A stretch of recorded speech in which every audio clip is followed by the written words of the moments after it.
Okay, what is up, y'all? This is episode 1 of the Cosmic Abundance podcast, and I am your host, Kat. And I don't. I'm just getting settled, right? I've finally figured out how to record solo podcasts, which is something that I really haven't quite understood how to do for the longest time, because I've been like sitting at a desk trying to perform tasks through the framework of matrix work. And what I really needed to do was listen to what Elena Rose teaches me and do the work when the work wants to be done, and fuck a matrix, right? So yeah, I realized that the trick for me is just to come into a meditative space, come inside my own head, and talk as if I am doing an energy healing session for somebody, or a reading, or the skill of being able to speak from a place of trance with my eyes closed, not channeling, but just reading, has unlocked for me hours and hours of content so far just in the last week. And I think that is it's super exciting, because I have so much inside of me pent up and ready to be released, ready to get out, that sometimes I like start to trip over myself when I begin to speak, because there's just so much that wants to come out. And so when I bring my awareness inside, I know, and allowing myself to slow down as well, and to kind of feel into what is ready to come forward and where to start, and what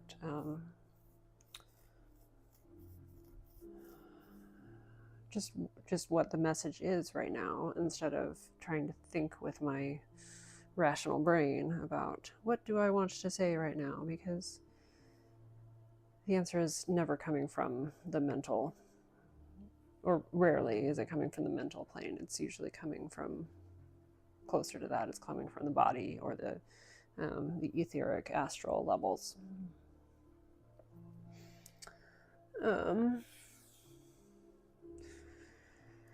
So I just got done recording like a 45-minute podcast, private podcast, that's going to go to my membership, the Cosmic Abundance Collective, the Cosmic Research Collective, where we are really deconstructing human design and bringing the experiment back and sharing our findings in that container. And that ended up being a transmission about the layers of contemplation and how we can change our inner landscape in order to change our outer landscape. And I'm not going to go too much into that in this space, because this is more of a public facing space. Though if you're listening to this, you're already automatically cool, right? Because you're here past the 30-second mark of something that's not designed to be viral, but it's here for those who are deeper diving my content, and meant to be more of a forward facing, more of a brand entry point, as I would say, but rather like a way to, get more of what I have to say without me needing to polish it and perform it for the algorithm, right? Which I do that too, but it's harder, right? Showing your face on camera. This format, where I'm literally sitting in bed, like I'm just chilling, and I'm in my meditative space, and I'm just letting whatever comes come, right?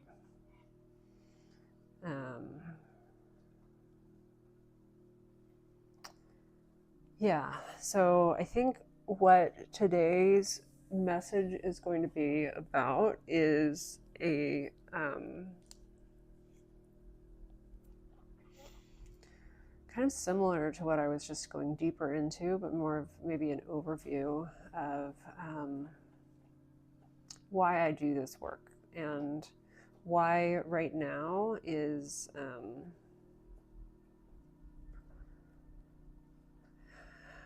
it's a really fucking hard time to be an entrepreneur, right? I'm not gonna lie. And I am also going to acknowledge my privilege in that I worked in tech for 7 years and I have a partner with a tech level salary. And so I am able to take some time right now and focus on creating what I want to create and not focusing so much on what's going to bring revenue, which I'm hoping that by creating what I want to create, the revenue will eventually follow. But it's fucking hard right now because we're,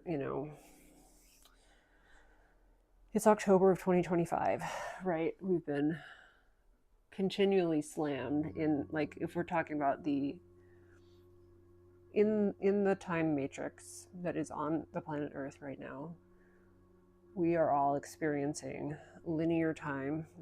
Time is not just linear, but we're subjected to this framework where time is thrown off kilter, put into a line, and meant to lead from somewhere to somewhere. That's a bastardization of time. Time is a much more nuanced thing than that. I'm not going to tell you that it doesn't exist because it is very real, but it is not as linear or as concretely rigid as we have been led to believe by from our existence in this framework, right, within the matrix.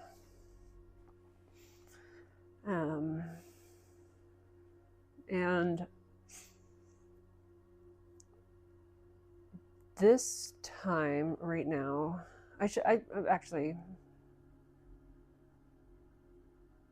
where do I want to start with this?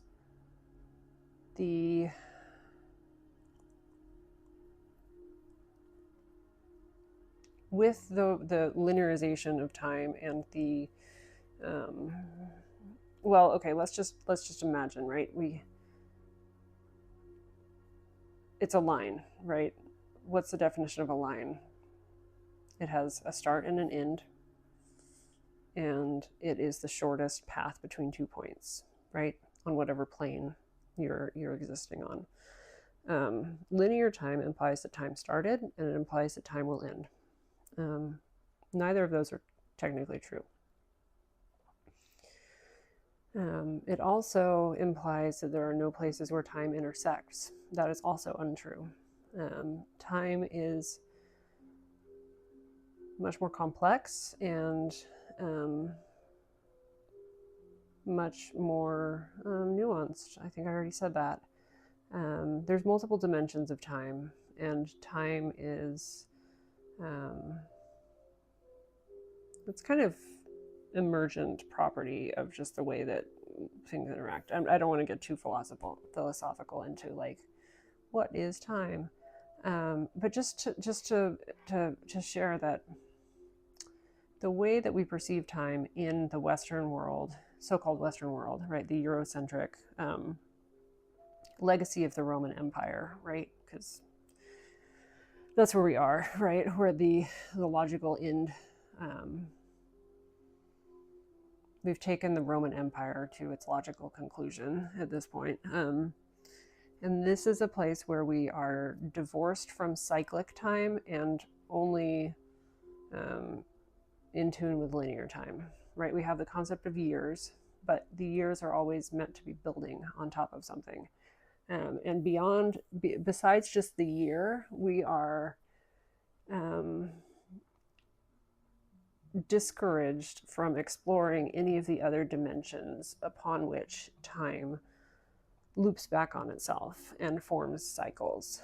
And this is where the study of astrology is so crucial, and why astrology has been made a forbidden subject over the years. And yes, the current taboo about it is part of that legacy of ridiculing people who follow it. Well, I guarantee you that the most elite people in power absolutely study astrology because it's important.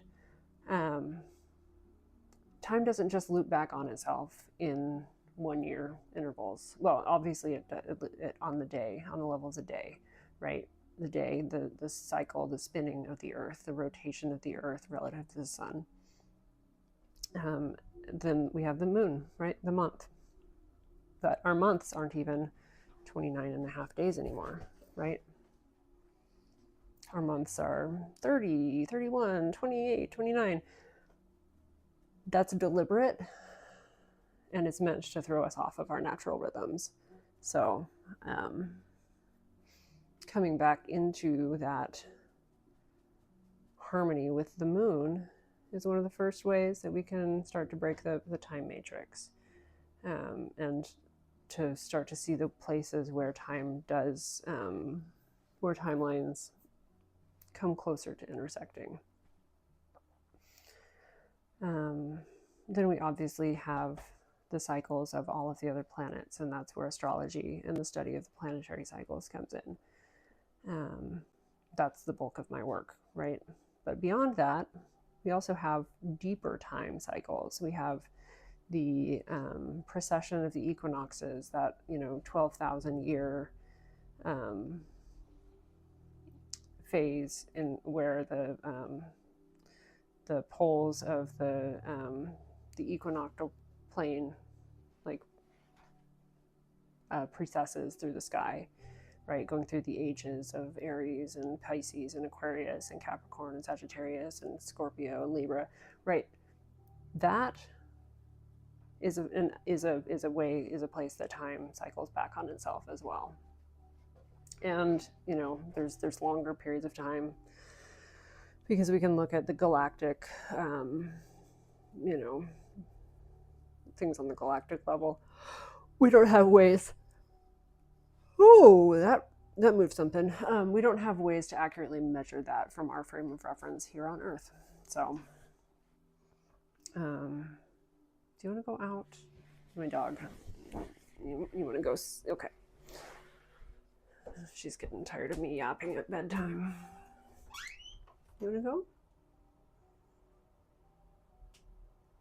You want me to shut up? I'm sorry, that's not going to happen. You want to go? You want to go sleep upstairs? Go say hi to Nana? You can always come back if you want.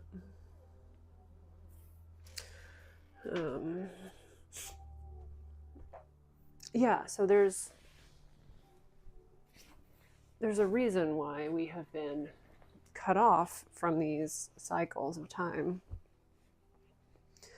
And that's because we're easier to control when we are unaware. So time has never been linear.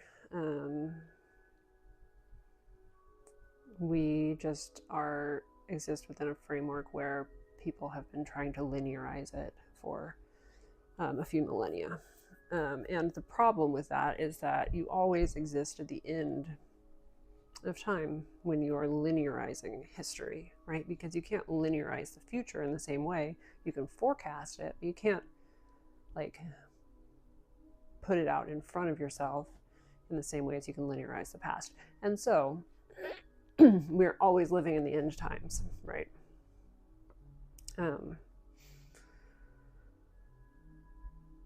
But maybe that's not such a bad thing, right? Maybe letting go of some aspects of history in order to build a better future is worth the trade-off.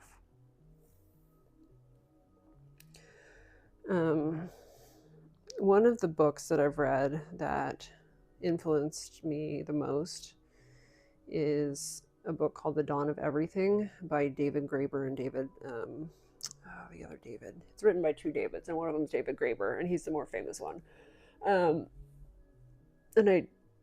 I'm in my bed, so I don't have my bookshelf to look at. But I've always been, I think anybody who goes on a spiritual journey, right, you start to fall down these rabbit holes of like information about Atlantis and Lemuria, and like this concept of ancient history, ancient aliens, the starseed,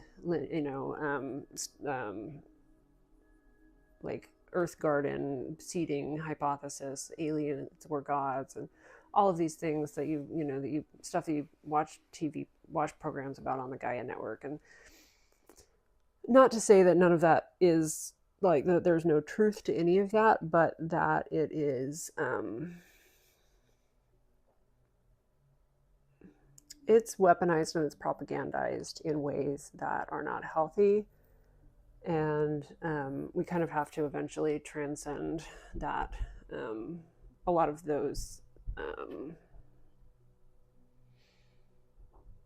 we can watch Ancient Aliens. I'm not hating on watching Ancient Aliens. It's a fun show, but it's trash TV, right? It's not the gospel truth, right? It's just Judge Judy in a different format, right? So discernment is key, right, in anything. But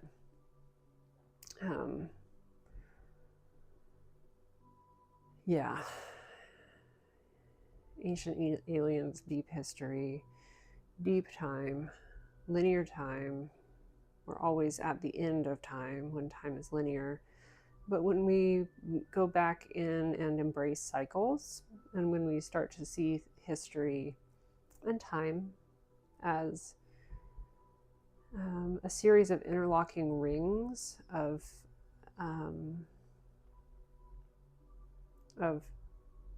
periods and eras and epochs,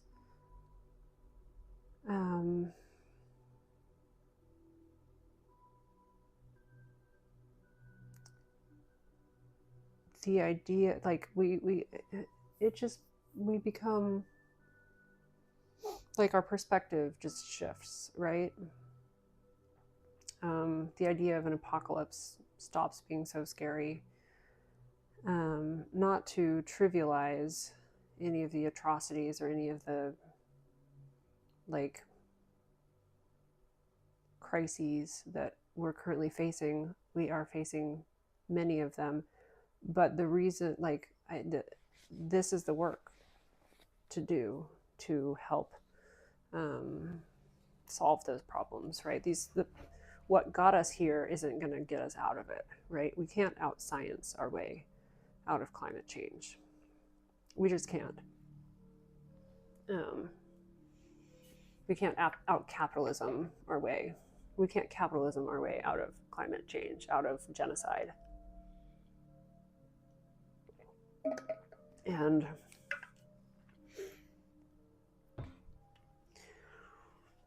when we tap into these ancient wisdom traditions, we tap into those deeper cycles of time.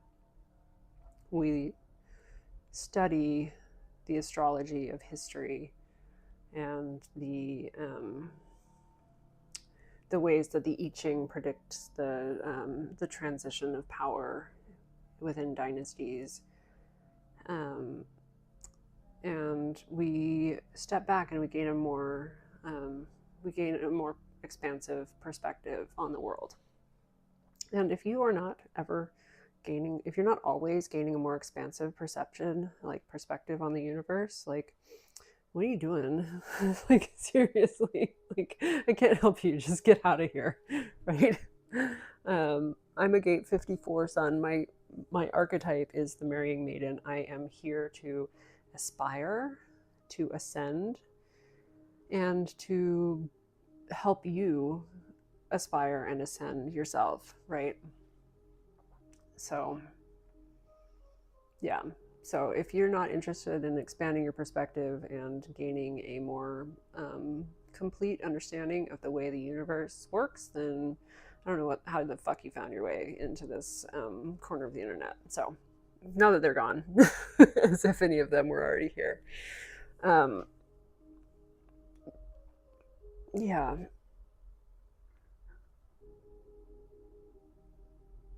Deep cycles of time as not just a repeating pattern within our historical framework, but as points in which timelines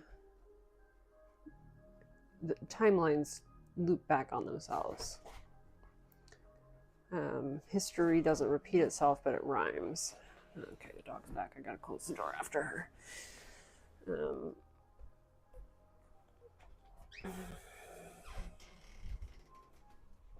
Yeah, I'm still yapping. I'm sorry. You need to deal with it. Oh, dog. Juniper. She farted real bad. You just came down here to do that. You didn't want to subject Nana to it. I respect that. I respect that. I will deal with your farts. I'm just... Hi. Yeah.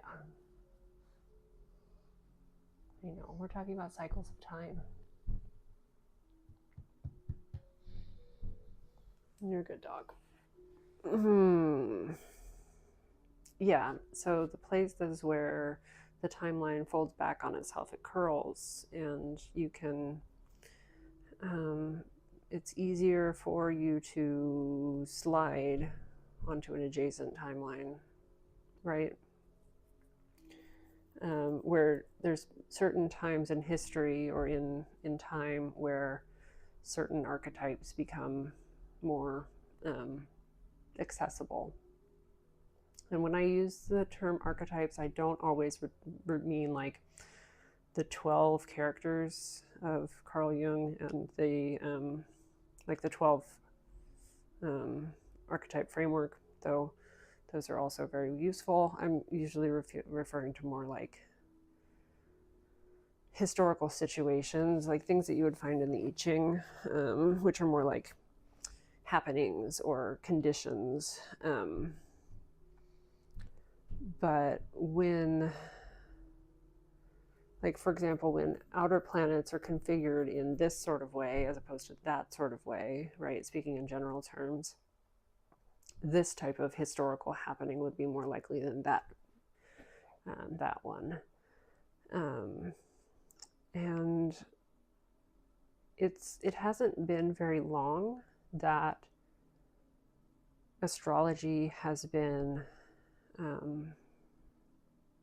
a published and publishable subject, right? Because the printing press is only 2 Pluto and Aquarius is old. Actually, I think it was developed with Pluto and Capricorn, but it came to prominence 2 cycles ago when Pluto was in Aquarius. And then, of course, the church controlled it. And then the state controlled it. And it's only been since, really the 19th century that we've had real freedom of the press in terms of being able to study and publish like whatever the fuck we want, right? And so we only have a couple of centuries of astrological study on a widespread, like, of course we have the texts of Agrippa and the new translations of the Arabic and Hellenic and Hellenistic and all of that, which I'm not an expert on, like on those aspects of astrology. I aspire to be someday, but we just haven't had the information for that long. And now we are in a place where all of the information is available to us, and the amount of information is exploding constantly. And we need to make some sense of it. And by looking at the cycles of time, we can do that.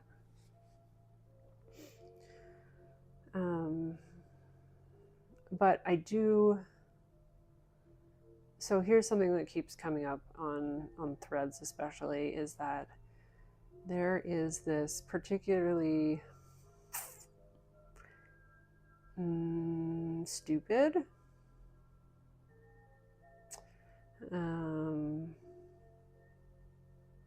that's not quite the right word. I don't want to be so dismissive of it but it's there's a particularly limited viewpoint framework of astrology that's coming out that's called quote unquote true sidereal.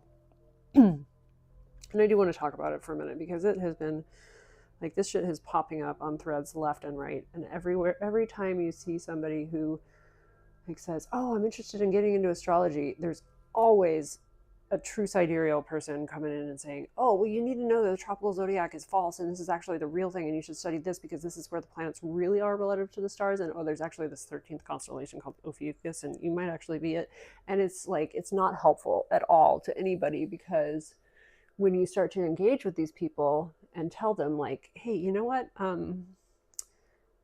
tropical astrologers are aware of the precession of the equinoxes, and the system is designed to be pinned to the equinoxes. Like, it's not designed to be pinned to the stars. This is an Earth-centric system. They get really pissed and they're like, well, no, it's actually just, it's you know, they double down and they're never open to having a conversation about it, which is a red flag, right? It's a red flag about a cult, right? So it shows a lot of aspects of cults behavior. Yeah, and it's not that it's wrong, it's just that it's not the only thing that's right? And that is the hallmark of a transition from a tier 1 or a pre-integral mindset and worldview to a tier 2 or an integral mindset and worldview, where pre-integral, every time you have this worldview expansion, this worldview shift where you see like, oh, I was so wrong before, I saw it this way and now I can see that it's actually this, you always point back at the people that hold that old worldview and you say, and this is why you're wrong.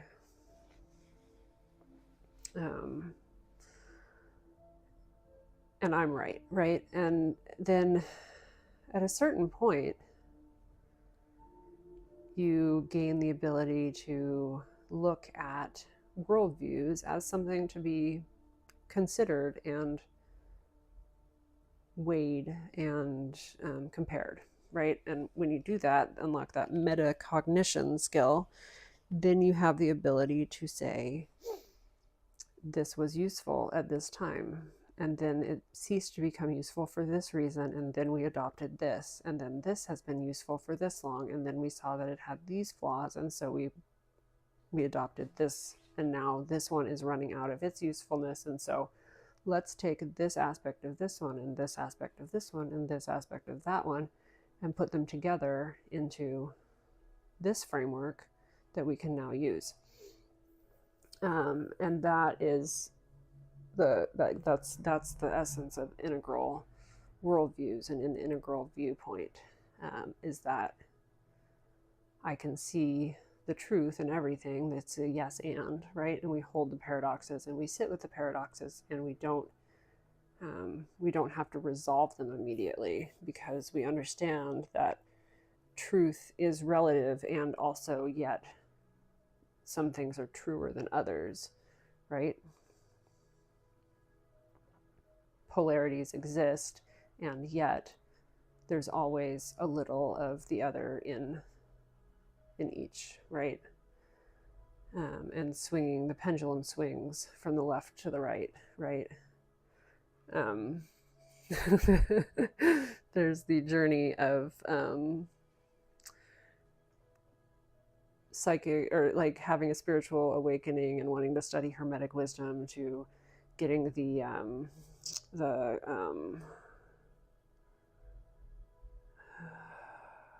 that book is crap, what's the name of the book that everybody's like, oh, you should read this, and then everybody's like, no, actually that's fake, and then you're like, maybe it's actually, you know what I mean? There's like this journey of like discovering a new area of study and feeling overwhelmed by it and also excited, and then getting past that level of having read the books and then realizing that the books were written by humans, right? And then discarding them for a while and then coming back around to them, realizing that like, yeah, it was written by a human, but they had this and that right, even if they got that wrong. Yeah, so I certainly try to approach the world with an integral worldview. I'm not like, I'm not a Ken Wilber stan, and I'm not gonna like go out and say that I'm propounding integral theory, though I do think that it's the most right thing that I've encountered so far. But it's a very useful framework for assessing where you are and getting to the next step, which is the whole reason you're here, the whole reason you're engaging with my material. And it's the reason I do what I do.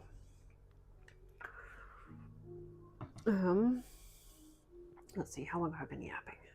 30 minutes. Okay, we'll keep going.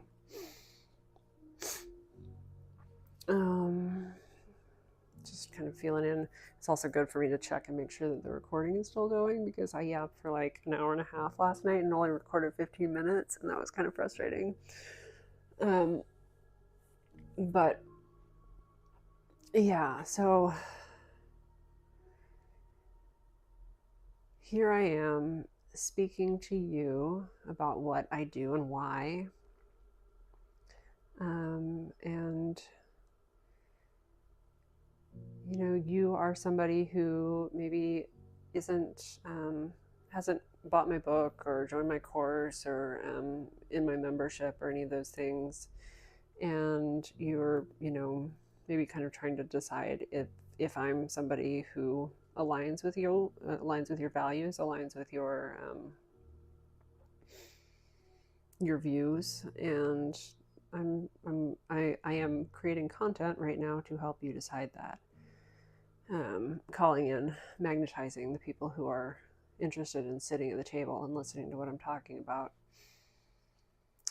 and hopefully speaking loud enough that all the people who are interested are able to join and sit down at the table. So, and maybe you're inside my free community. Hey, everybody. This is also going to get posted inside of my my Mighty Networks. It's free to join right now, and you can come and join the conversation there. Oh, I remember. Yes, part 2. Okay, part 2 of this conversation about the nature of time, whether history is cyclical. I was talking shit about true sidereal people.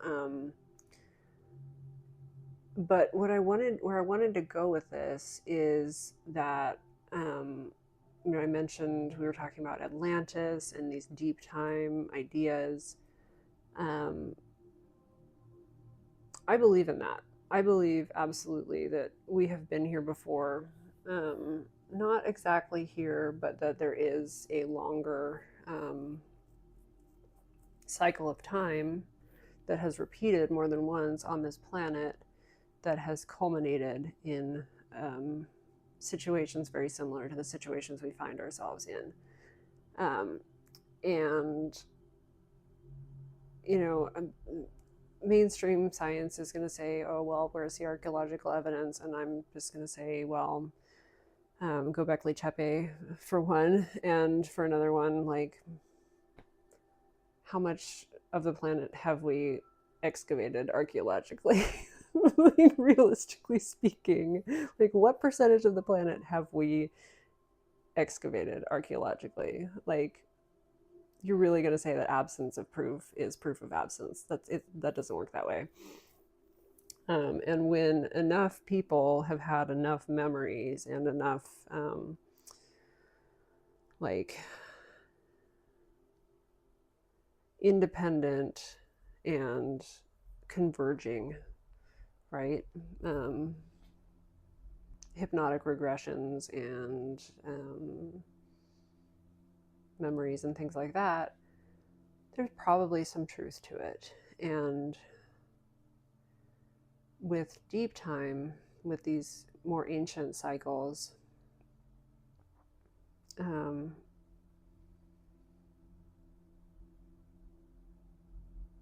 everything has been wiped out, and so everything has to start over again.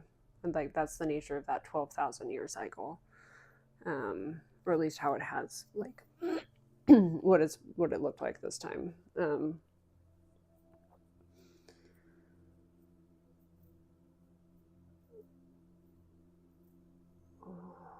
Where was this going?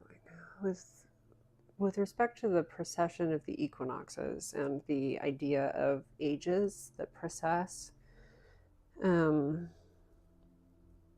there's a lot of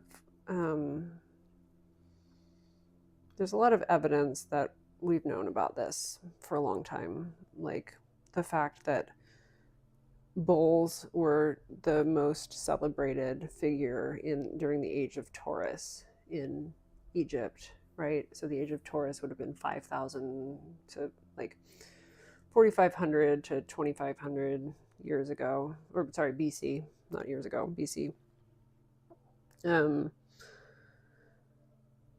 And then came the age of Aries, which was when kings ruled everything. And so when you're saying that, and so then the point where the zodiacs converged, the 0 point, the Aries point lining up with the Aries sign, happened around the time of Christ, right? That is so freaking recent in terms of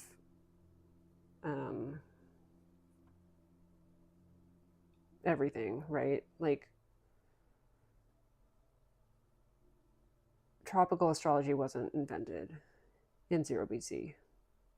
It just was not, right? We have experienced multiple cycles of tropical astrology, and certainly multiple ages, especially if you look in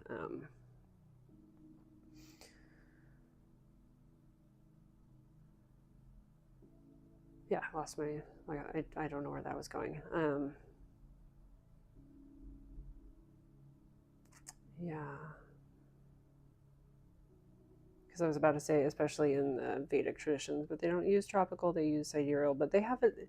It's not there. It's not. Yeah, there's too many different sidereal zodiacs, and so if you're just getting into astrology, just study fucking tropical astrology until you have a reason to study one of the more established sidereals, because true sidereal is a modern invention. I don't even know enough about it, honestly, but I'm repelled by it, so I'm not going to force myself to open myself up to that egregore right now. Even though I know very well how to get rid of egregores, so don't try to come at me. Yeah, that's another whole thing. If you No, actually, enough of my front-facing content deals with the subject of egregores. I don't need to go into that right now. If you're interested in that, you can read my blog, or you can watch any one of my YouTube videos about the corruption of human design. Oh, I remember where I was going with this. Thank you. Okay, now it's coming back. And this, again, personal beliefs, personal as they'll call it, quote unquote, unverifiable personal gnosis, which gnosis is always both unverifiable and personal. So that's a little redundant, but this is my own knowing. And a thought, or this like nugget of wisdom that dropped in for me one day as I was deep in my study of human design was that actually human design was not new when it was received by Ra Urufu in 1987. That it was actually already a thing in the last long cycle, the last deep cycle of history, that they had it in Atlantis. And this has been confirmed to me by my, again, unverified personal gnosis, but one of my spirit team is from, like, directly from Atlantis. Like, he has not incarnated since then, and so that's the most recent embodied knowledge that he has, is of being a healer in Atlantis. And human design as the synthesis of these four systems existed then, and it's not new.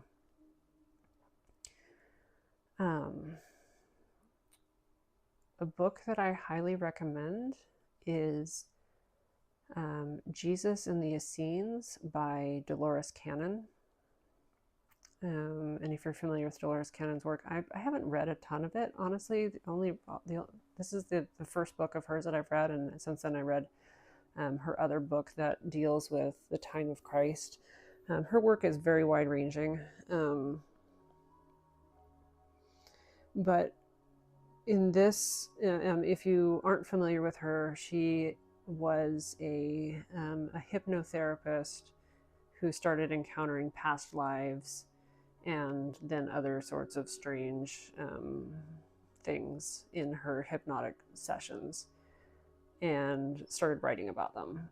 And in this particular case, she encountered, like, in this normal suburban, young woman of Jewish descent, not even a Christian, didn't know anything about the life of Christ, right? Had no knowledge about,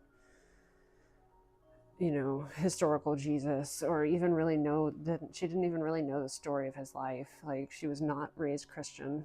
In this young woman, Dolores Cannon regressed her and found a personality living at the time of Christ, and then eventually came to realize that he had been a teacher of Christ within this community of the Essenes, who were a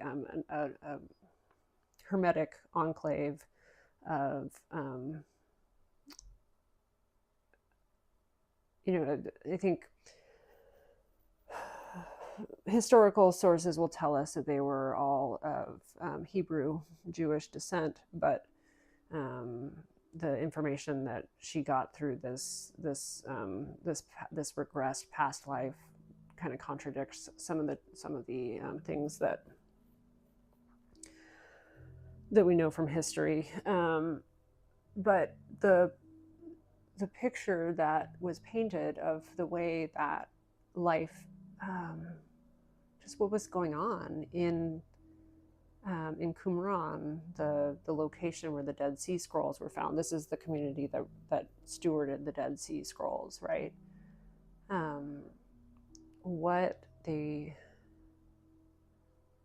What Dolores Cannon and her regression subject and a couple other experts that she brought in discovered there is, frankly, just absolutely astounding in terms of its implications for our place in the universe and our place within the cycles of time.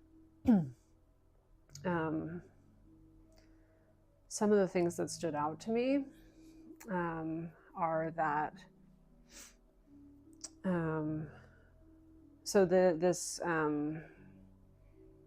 this individual that they were talking to through these sessions was a scribe and a teacher, so he was a rabbi within the community. And so he was, he spent time copying the scrolls and stewarding the knowledge. And it was a lot older than anybody in our mainstream society wants to admit, wants us to believe. He spoke several times about this idea of being the ones to preserve the knowledge from the, like, capitalize the before times. There a few times they also made so there were several times when the line of questioning would make him like clam up and be like, well, how did you know about that? No, I'm not talking about that. And so I like made notes when I was like, as I reread the book the second time, I like went through and I made notes of every time that he was just like, no, I won't talk about that, and kind of put a pin in it, right? Because now we're cooking with gas, right? But he wouldn't talk about any of the connections with others, right? People from outer space, essentially, or like from extra dimensions, like gods, right? Leading you to believe that there were these contacts happening. And the most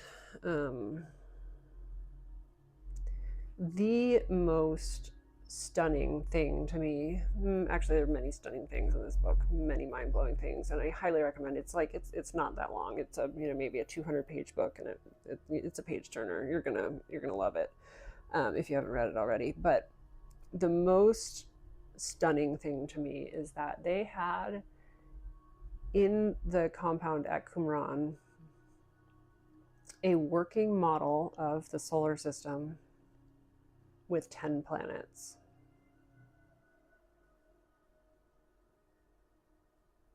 Right? This is in the years around the turn of, like, around the time of Christ, right? 2020,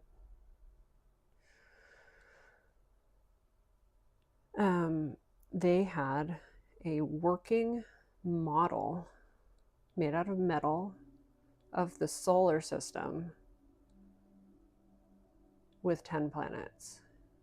And he named them. He was like, oh yeah, and Saturn and Uranus and Neptune and Pluto, and the other one was called Juna, I think he said. But he said, oh, I'm not an astrologer, so I don't really know all about all of them. But also the model came from the before times, okay, for one thing. And for another thing, you couldn't come close to it, because if anybody like breathed on it funny and caused it to stop working, there was no way to fix it. So it was forbidden to see, forbidden to touch.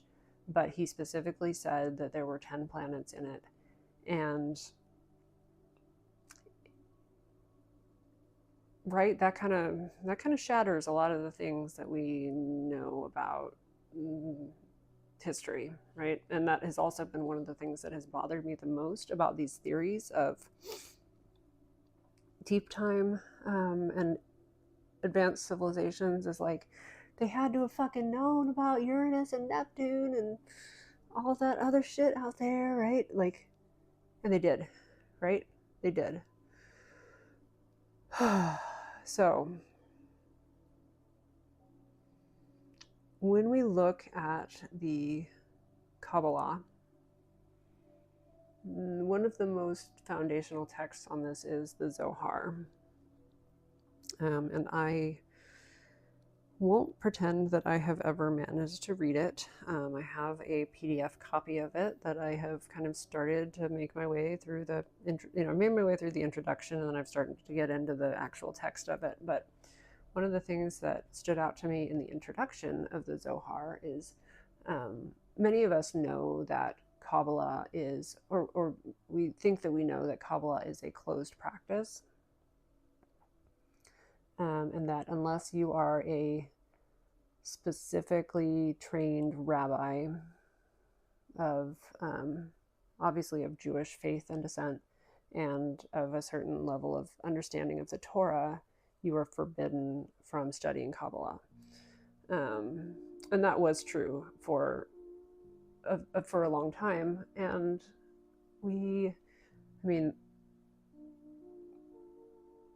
there's two different ways I could fork this right now, and I want to go off on a tangent about Western Hermetic magic and it being based on Kabbalah, and how Hermetic Kabbalah has become its own thing and not is a distinct thing from the Jewish devotional practice of Kabbalah. But I'm gonna acknowledge that road exists, and I'm gonna stay back on this path. But in the introduction to the Zohar, the translator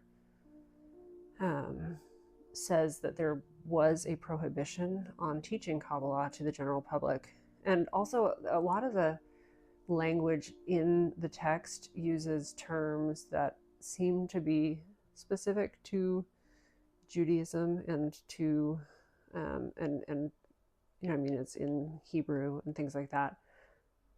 But that is a misinterpretation of it, and a gatekeeping. And he also specifically says that the prohibition on teaching it was supposed to have expired in the year 1990.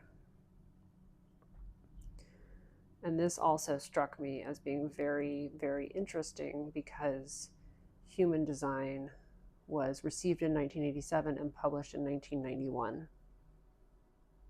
Right at, yeah. It was published within a year of this prohibition expiring, and that was based on writings from when it was written down in the around the 10th century, I believe. No, sorry, second century.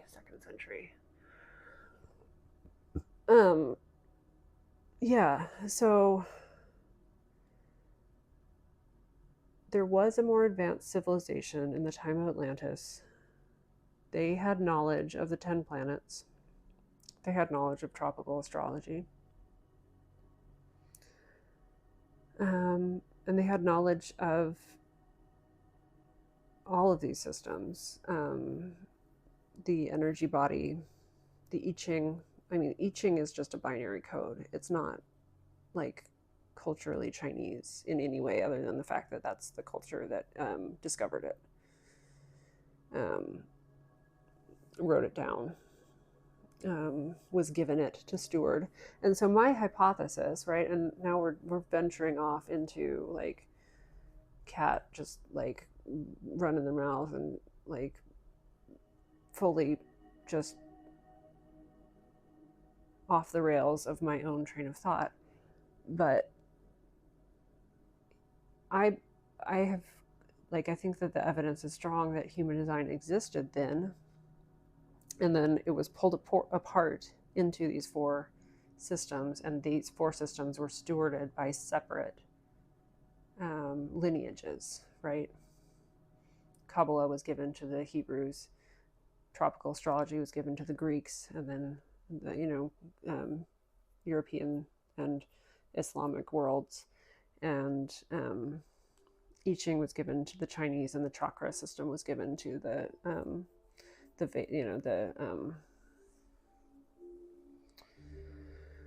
Hindu culture, right? The Vedic culture, and it was never meant to be. It was.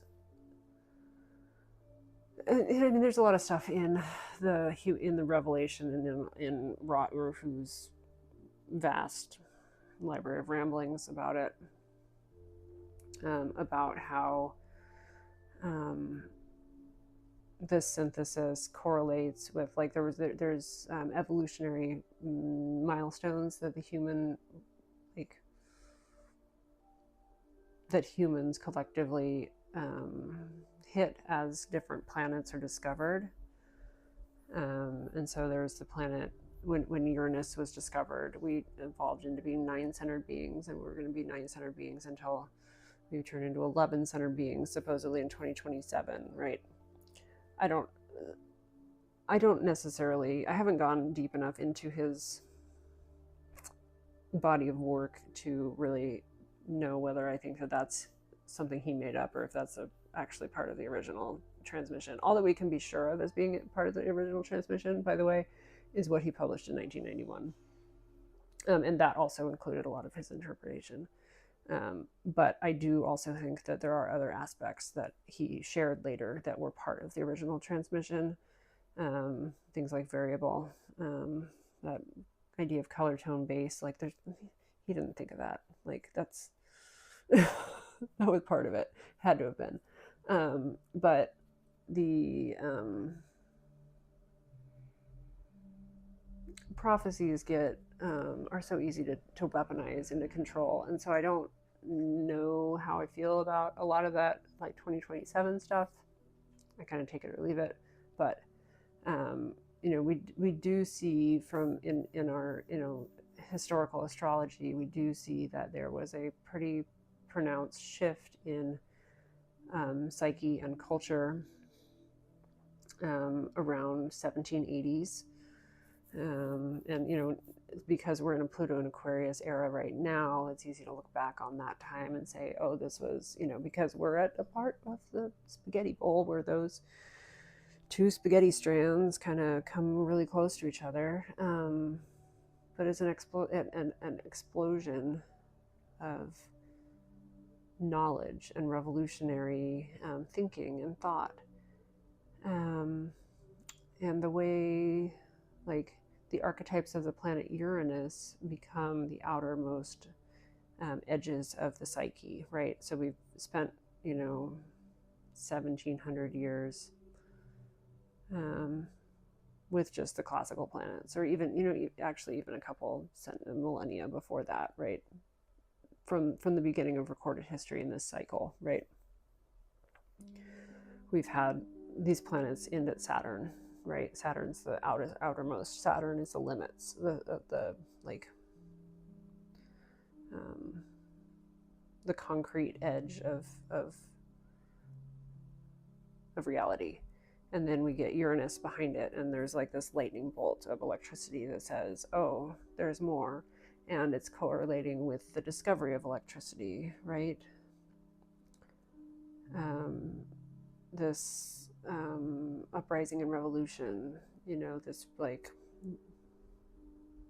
upwelling of the human spirit that happens around this time. And then we observe Uranus for a few years, and we're like, hey, this doesn't quite move the way we would expect it to if it was just on its own out there, and maybe there's something else past it. Yeah, it seems like there might be something else past it, but and then in true Neptune fashion, it took another 100 years to fucking pin it down, after, even though many times it had been this close to being seen and that close to being seen, and actually fucking Leonardo da Vinci saw it and drew it and just didn't know what he was seeing. But then we finally, like, we get some some like mathematical and like like there's this like worldwide effort by astronomers and physicists to predict whether there is another planet and where it might be, and then it finally is found. And then we have Neptune, and we get the Romantic era, right? We get this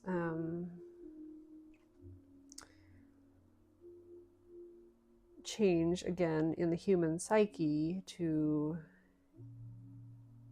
encompass this more like, if Uranus was like revolution, let's do it, let's make the changes, Neptune was more like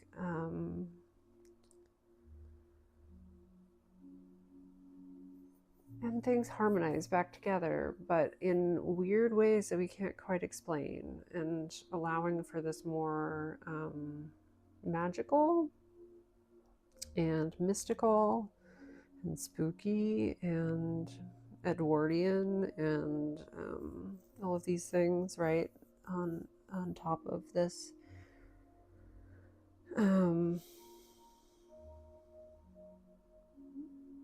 Yeah, and so Neptune now exists as the outermost planet, and then we discover Pluto, And we discover that atoms don't, like, the concept of the atom, which is supposed to be the unbreakable, like that's what the word atom means, is that it cannot be cleaved, is broken. We cleave the atom, right? We discover Pluto.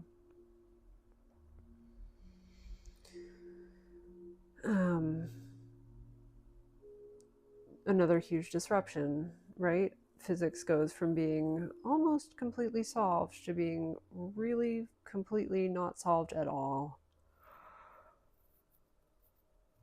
And we're given this Promethean force that we can weaponize, of course, and we will, and we do, because humans.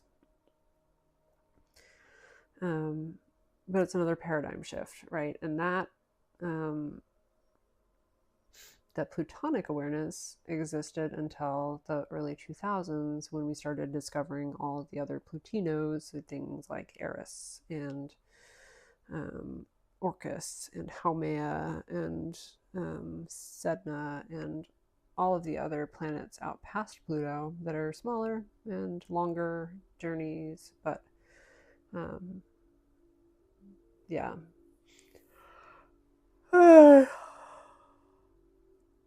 Oh, excuse me. Just checking the time. I've been yapping for an hour, so I think I'm going to start to wrap this up. But really, this is when we learn how to observe and correlate where we are in those cycles of time, those places where the timelines come closer to each other in the bowl of spaghetti, and when it's easier for us to move from one timeline to another, if that's what we want to do, things kind of start to they meld across the timelines in these points. And learning to take a more expansive viewpoint, even of yourself and of everything in your life, and realizing that while you appear to be something that can be modeled as a point, right? A three-dimensional object with boundaries. If you take a longer view and if you take a long exposure, or just watch your location on a map, for example, you really start to see that you do have wave behavior. You're a fiber, right? You're not a point, you're a line. And you're a line that loops back on itself and twists and turns and is knit together with every other fiber on this very interesting planet, in this very interesting solar system, in this corner of this galaxy. And it puts things in perspective, and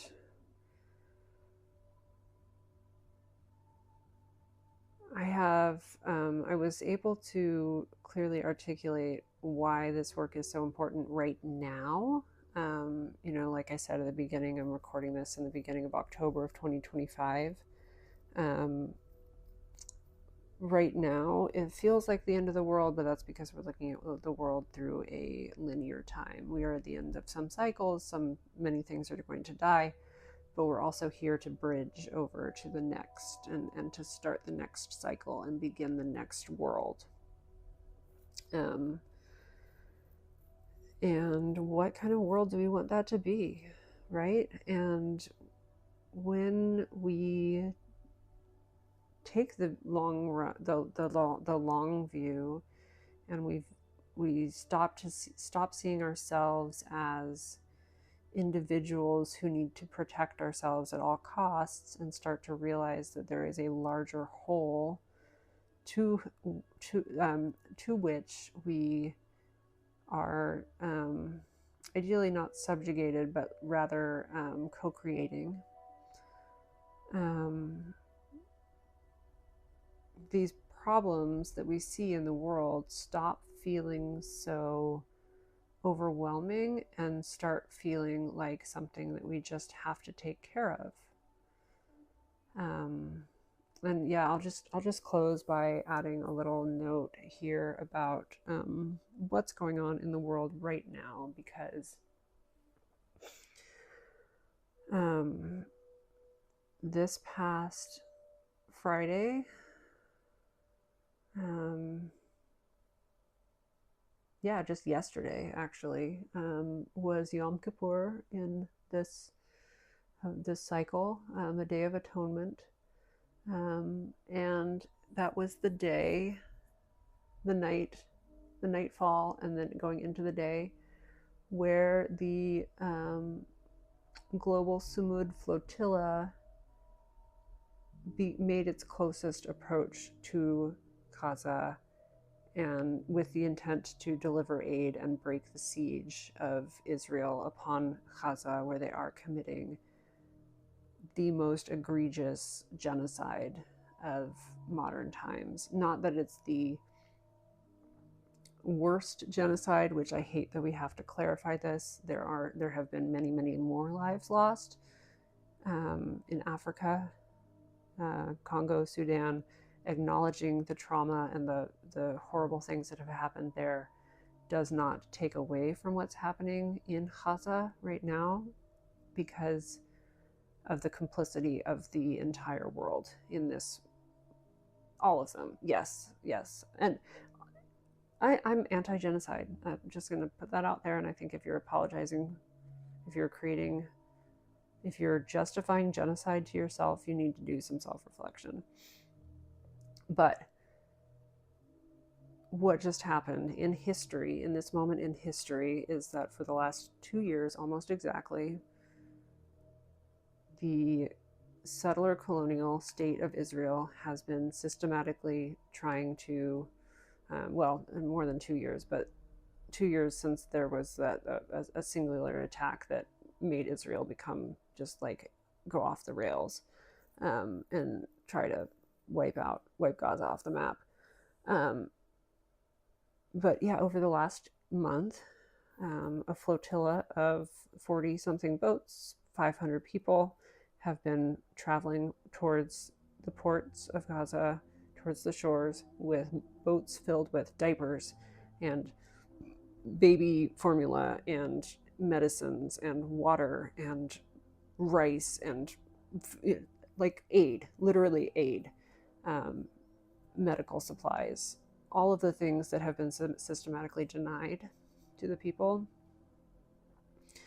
And they came extremely close before they were all intercepted, and some have been released, and most are still being held in the Israeli prison system. A lot of people on social media, on Threads especially, have been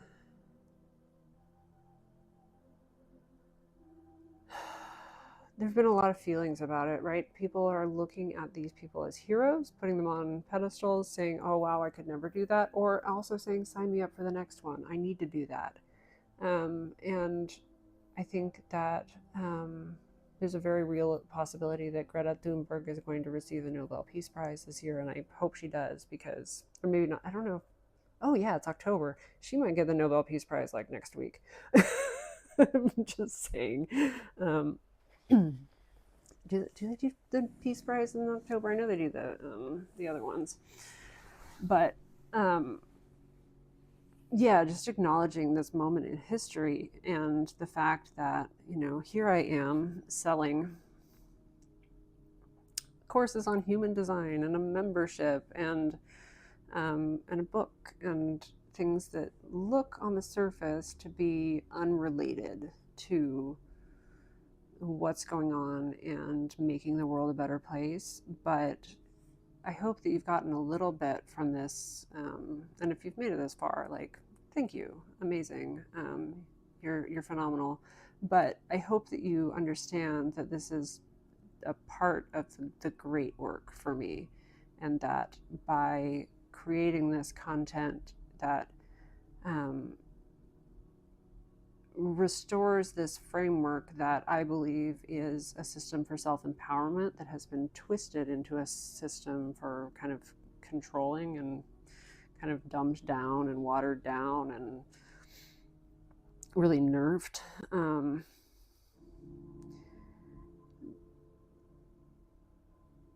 This is my way of getting into people's minds and helping them grow their worldview and grow their self, their capacity for agency, right? Trying to break enough people out of the matrix, like literally, like shake them awake and say, hey, like you are worried about paying taxes and putting food on your table and raising your kids, and I'm worried about that too.